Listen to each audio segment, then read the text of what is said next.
What is a 20-year-old? Now this is something which is very important, and I really need you to understand what happens to us. We are all in our 20s, right?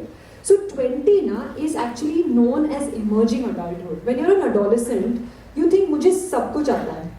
I know everything. I know how to. You've seen adolescents debate. Were you guys in debate teams and all that in school?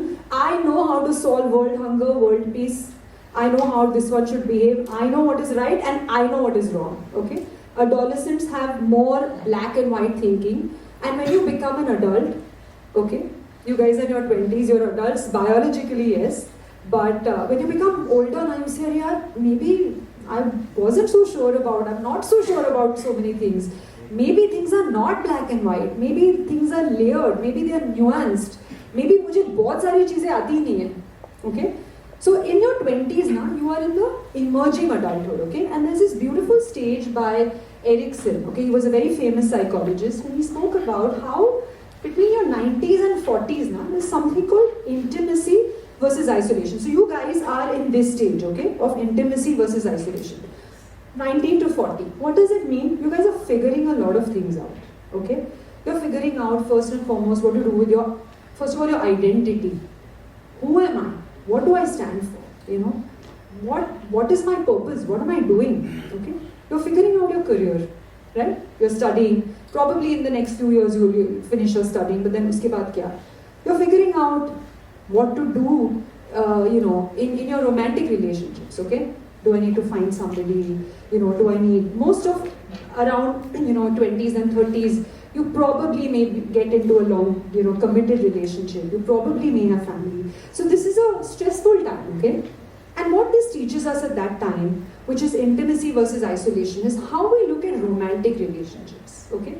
At this time, if we have good experiences, if we are self-aware, if we learn about this, we realize that actually we are able to build positive, healthy relationships, okay? But unfortunately, if we are not able to have those positive experiences, we reach a stage where we may feel, am I lovable? Do I have what it takes for people to love me? Can I build a sustaining relationship? Okay? Can I actually be somebody who is with people? Or am I feeling isolated? Okay? Another thing that's happening, which I have to tell you is, there is a part of the brain called the prefrontal cortex. Wait, this I'll take later. Okay?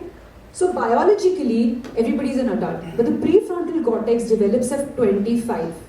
What does the prefrontal cortex do? You know about it? Complex thinking.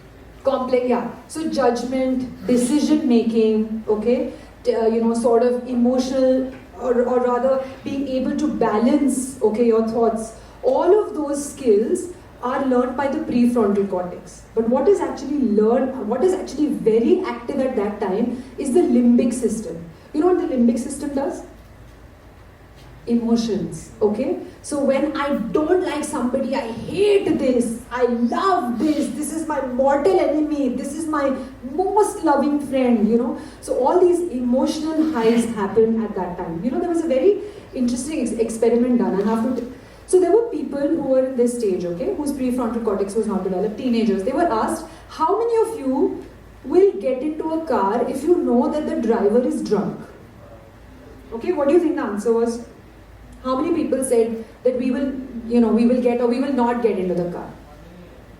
About 97%, okay, said that we will not get into a car if the driver is drunk. But when they actually collated data of how many people actually got into a car, okay, when the driver was drunk, what is the percent? About 56%. That means I know something here, but I'm not able to follow it through, okay? My emotions take over at that time. Please put this in context to relationships as well, okay?